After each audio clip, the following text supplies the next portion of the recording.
They told you everything was waiting for you. They told you everything was set in stone. You're royal, you're rebel, you're more than one together. However you go, ever and ever after high.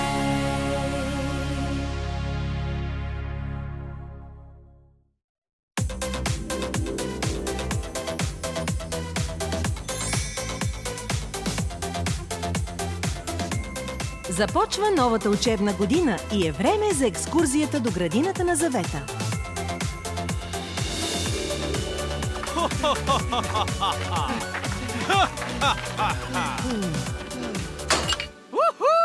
Най-бързият е пред вас! С това време?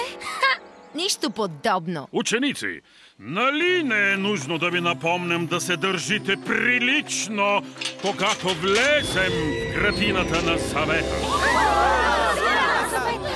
Колко вълнуващо! Да, бе, много вълнуващо. Днес ще имате възможността да прочетете годишници с истории на незнайни поколения ученици от миналото.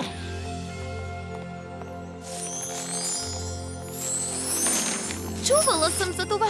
Всяко дърво пази годишника с историите на отделен випуск. Добре, това всъщност май е интересно. Учениците прекараха цялата сутрин, четейки историите на своите предци. Разкази от младостта на бъдещите кралици и крале, герои и злодеи, започнали в Ever After High, точно като тях. Но те не са могли да изберат своята история. О, момчета, не тичайте и не превръщайте този годишник в топка за ритане! О! Дори децата от страната на чудесата бяха очаровани от историите, написани в годишника. Внимание, ученици!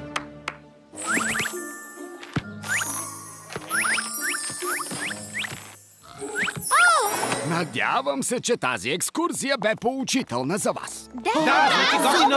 Много забавно! Ученици, в края на учебната година вие ще засадите ново семе в тази градина. Един книгожълът, от който ще израсне вашето дърво. Което ще преразказва историите и приключенията на вашия клас.